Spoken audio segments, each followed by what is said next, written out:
Okay, today I want to tie the Invicta. Now, I'm not going to tie the original Invicta, but this is the original Invicta. You can see it's got pheasant tail feather wing. The feather slips come from the tail of a hen pheasant. And this particular fly, I want you to notice that the body is of seal's fur. Okay, now I'm going to be honest with you. In our area, the silver Invicta is more popular, in my opinion, and this is the one I want to tie for you. You can see the difference in the two bodies. The original Invicta has got a palmed hackle along the length of the body, but the silver doesn't have that, although you can do that if you wish. Now, I prefer the silver Invicta for two reasons. It does seem better for sea trout. And in our area, although we're fishing for trout, etc., in the daytime you can pick up a sea trout, you can pick up a suin. And this silver body seems to have that sort of attraction. Now, the wing. On the original, as I said, it's from the hen pheasant tail. But you can use any brown mottled feather. So I'm going to talk more about this later. Just check this out for now. And we'll come to that. The hook I'm using is a size 8 Camazan B175, which is a biggish hook for the river, but it's an ideal size for sea trout. Okay, the fly, very popular in all over the UK. It's over 100 years old. It was invented by a Mr. James, I think it was James Ogden. I think he was from Aberdeen, I'm not sure, but it's a very old fly. And it's beyond doubt one of the finest, well, one of the best flies for sea trout. And I think in the silver Invicta form. I'm putting a base down. I'm not being, I don't want it lumpy, but I'm not being too particular with it. I'm not getting absolute touch and turns. Now, I put on a tag. The tag is the little butt at the end. It's not actually on the original tie-in, but I do that because it gives the tail, it helps the tail to stand up better. So I'm just going to put on this silver tag here, and I'm sure you'll see what I mean in a moment or two. Right, now I'll park my silk at the front and I'll tie this tag.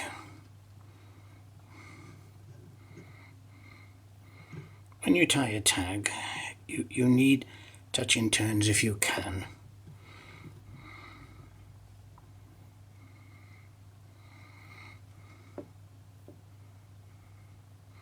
The tag is silver braid.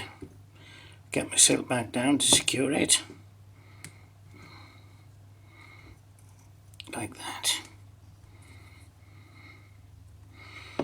Now I'll cut off the surplus. The tail, golden pheasant crest. Twisty little feather this, beautiful feather. Can have a bit of a twist about it. They only call for one. I tend to put on two, and I tend to put them on one at a time because I find I can position each one individually and play with them a bit, draw it through like that. So that's one on. Can you see how the tag lifts the tail up, which is how the tie-in of the crest should really be. And I'll put the other on, two little feathers. Right, now I'm going to go back over them a little bit just to get them roughly the position I want. That's okay. Cut this off to get it down at that angle so that it sort of flattens out a bit. Right, the rib is really the same. It's the Uni French medium oval, which I'm going to tie in now. This is the rib.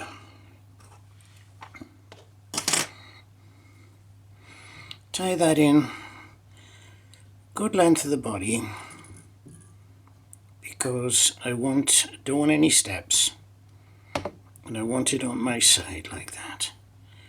Okay, now that's the silver braid in, and I'm going to take this up towards the eye, ready to put the main body material on, which I'm going to double wind. Right up to there. You notice I don't go too near the eye.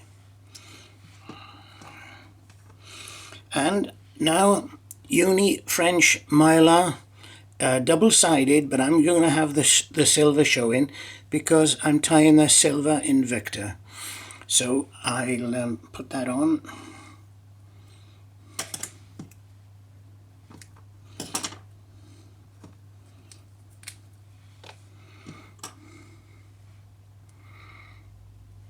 With all double uni, gold one side, silver this side, wrong side towards me, because it turns over as we tie it. A couple of turns, and I'm just going to touch along the shank with some varnish to help things to stick. Don't do a lot of this, but it does help the mylar to stick. And I'm going to double wind it. In other words, I'm going down to towards the bend, towards the tail, and back up. When you double wind, it's not absolutely necessary to do it, but there is something about it. It does somehow give a bit more sparkle to the fly. Let's get down here a bit.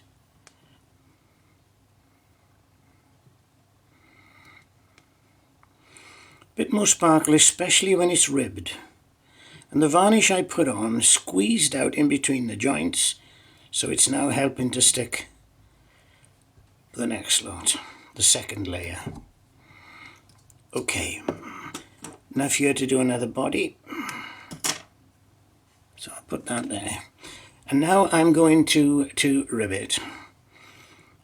Generally with a rib you counter wind, but it doesn't matter with a firm body like this.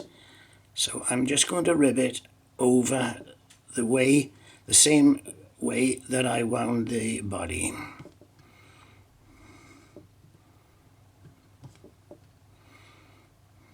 Four or five winds will do the job. Finish up underneath like that.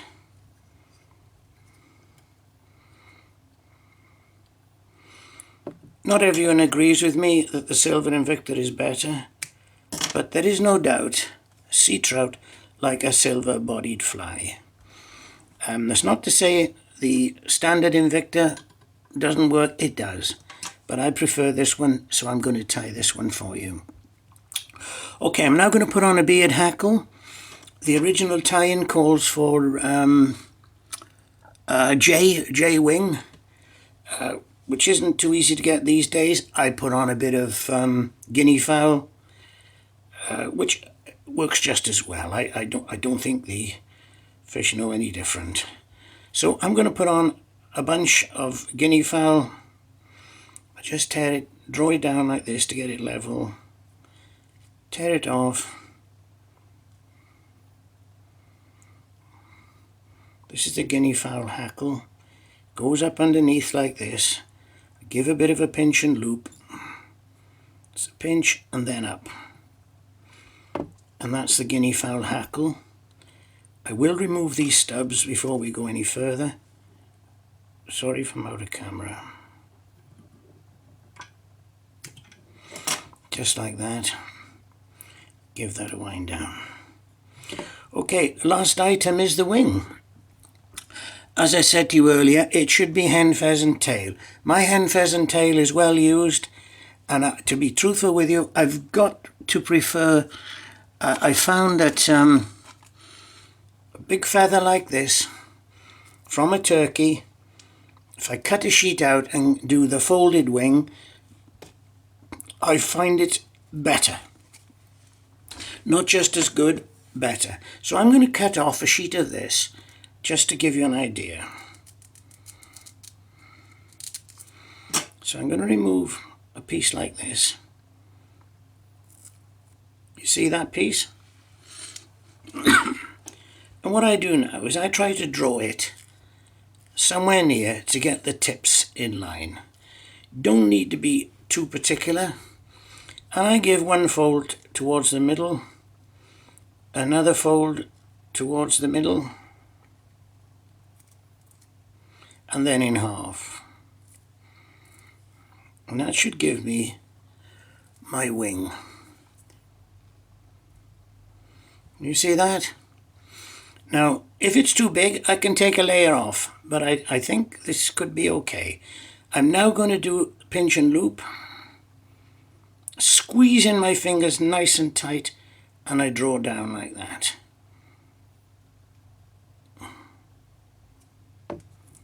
Let's see how that looks. That looks okay. A little bit raggedy towards the end, but I think it's okay. When that's in the water, that'll work fine. Now, you've probably heard me say, when you remove these waste roots here, if you try to do them all in once, sometimes it can disturb the fly. So I do them a bit like this. I thin them out a bit. I get my sharp scissors and I go in, pardon me, at the angle of the eye. And I do a bit at a time, like that. Just taking your time. Just taking your time. And you'll get there.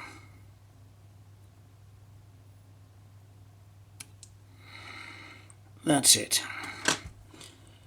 Now I just finish off the head. And this is the Silver Invicta.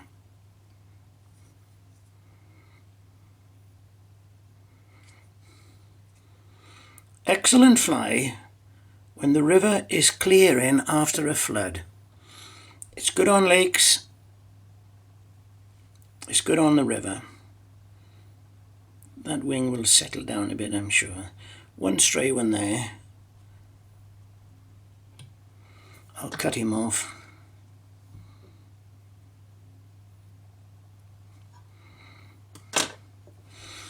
And that's it. Now, let me just have a look. That'll be okay. It will even take the occasional summer salmon. Now, as I say, it's 100 years old. Will any of our modern flies last this long? Put on the whip finish. 1 wind, 2 winds, 3 winds. I'll give it 4. It's a biggish fly.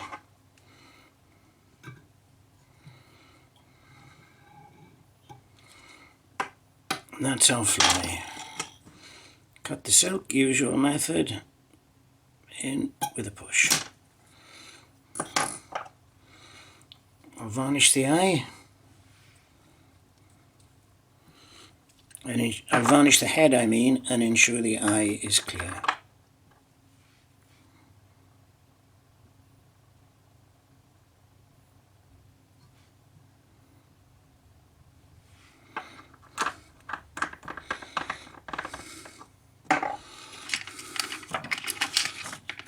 It's not too difficult a fly to tie, but I recommend you use the folded wing because I think it's easier than getting the wing slips. Just to talk about wing slips, generally you would put on 2 if you did it the original way. You'd have a slip from one feather and one from the opposing feather, so they're like that and they counteract each other. But most guys I know now use this folded wing method and it works out pretty well. Okay, that's the Silver Invicta. Hope you enjoyed that, and I thank you for watching. I'll see you next time on Peter Ross on Fly Tying.